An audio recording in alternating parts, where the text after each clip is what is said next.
తాకట్లో ఉన్న మీ బంగారాన్ని విడిపించి ఆ రోజు ఆన్లైన్ రేటుకి కొంటాం. Sharma gold company.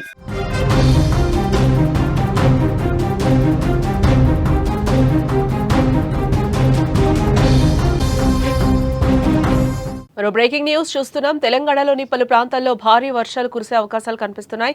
మెదక్లో అయితే ఇప్పటికే వాన దంచుకొట్టినట్లుగా తెలుస్తోంది. గురువారం ఉదయం కుండపోత వర్షం కురిసింది. 3.5 గంటల్లో 13 సెంటీమీటర్ల వర్షపాతం నమోదైంది. మళ్లీ మెదక్ రోడ్లపైకి భారీగా వరద నీరు వచ్చి చేరింది. లోతట్టు ప్రాంతాలన్నీ కూడా ఇప్పటికే జలమయమైనట్లుగా కూడా తెలుస్తోంది. రామదాసు చౌరస్తా నుంచి కొత్త బస్టాండ్ వరకు కూడా వరద పోటెత్తినట్లుగా కనిపిస్తోంది. తెలంగాణలో మరోసారి వర్షాలు మొదలయ్యాయి. పలు ప్రాంతాల్లో వర్షం దంచుకొట్టింది. మరోసారి మెదక్లో భారీ వర్షానికి వణికిపోయిందని కూడా చెప్పుకోవచ్చు. గురువారం ఉదయం మెదక్ టౌన్లో కుండపోత వర్షం పడింది. కేవలం 3.5 గంటల్లోనే 13 సెంటీమీటర్ల వర్షపాతం పడింది. దీంతో మళ్లీ మెదక్ రోడ్లు నీట మునిగాయి. భారీగా వరద నీరుతో చెరువులు తలపిస్తున్నాయి రోడ్లన్నీ కూడా. లోతట్టు ప్రాంతాలన్నీ కూడా ఇప్పటికే జలమయమయ్యాయి. పలు ఇళ్లు దుకాణాల్లోకి నీరు చేరిపోయింది. రామదాస్ చౌరస్తా నుంచి కొత్త బస్టాండ్ వరకు కూడా వరద పోటెత్తింది. గాంధీనగర్ కాలనీని రోడ్లు వరద నీరుతో ముంచెత్తిందని చెప్పుకోవచ్చు. మెదక్ హైదరాబాద్ నేషనల్ హైవేపై ట్రాఫిక్ తీవ్ర అంతరాయం ఏర్పడింది. పట్టణం వెల్కమ్ బోర్డు వద్ద భారీగా వరద నీరు నిలిచిపోవడంతో వాహనదారులు ముందుకు వెళ్లలేక తీవ్ర ఇబ్బందులు పడ్డారు. కిలోమీటర్ల మేర వాహనాలు నిలిచిపోయాయి. జేసీబీతో మధ్యలో ఉన్న డివైడర్ను అధికారులు తొలగించినట్లుగా కూడా మనకి తెలుస్తోంది. గత నెల చివరి వారంలో కురిసిన భారీ వర్షాలకు మెదక్ జిల్లా అతలాకుతలమైపోయింది.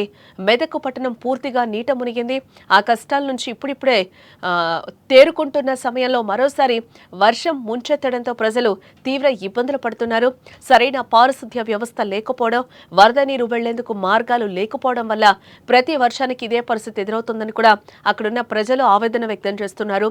అధికారులు తక్షణమే చర్యలు తీసుకోవాలని కూడా వారు కోరుకుంటున్నారు. ప్రస్తుతం వరద నీరు తగ్గుముఖం పట్టడానికి సమయం పడుతుంది. అంతవరకు ప్రజలు అప్రమత్తంగా ఉండాలి అంటూ కూడా అధికారులు ఒక పక్క నుంచి కూడా హెచ్చరికలు అయితే జారీ చేస్తున్నారు. ఇప్పటికే లోతట్టు ప్రాంతాలు కాలనీలన్నీ కూడా జలమయమైనట్లుగా కూడా మనకి విజువల్ చూస్తున్నా కూడా క్లియర్ గా కనిపిస్తుంది.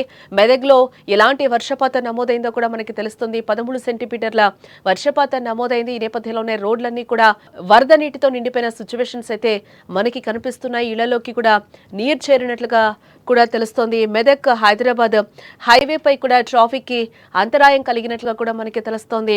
బండ్లో మునిగిపోయేంత వరద నీరైతే రోడ్ల మీద నిలిచిపోయినట్లుగా కూడా మనకి దృశ్యాలు చూస్తే మనకి కనిపిస్తోంది. కేవలం 7 గంటల వ్యవధిలోనే ఏకంగా 13 సెంటీమీటర్ల వర్షపాతం అయితే నమోదైనట్లుగా కూడా మనకి తెలుస్తోంది. గత కొన్ని వారాలుగా కురుస్తున్న వర్షాల నుంచి ఇంకా మెదక్ అయితే పూర్తిగా తేరుకోలేదని కూడా మనం చెప్పుకోవచ్చు. మెదక్లో మరో భారీ వర్షం సంభవించింది. దీంతో ఇప్పటికే నీటిలో ఉన్న అనేక కాలనీలు, లోతట్టు ప్రాంతాలన్నీ కూడా మరింతగా మునిగిపోయాయి. ఈ అకాల వర్షంతో స్థానికులకు తీవ్ర ఇబ్బందులు సృష్టించినట్లుగా కూడా మనకి తెలుస్తోంది. ఇళ్లలోకి వరద నీరు చేరడంతో ప్రజలు తీవ్ర ఇబ్బందులు పడుతున్నారు. ఈ వర్షం కారణంగా మెదక్ హైదరాబాద్ నేషనల్ హైవేపై కూడా ట్రాఫిక్ తీవ్ర అంతరాయం కలిగినట్లుగా కూడా మనకి తెలుస్తోంది.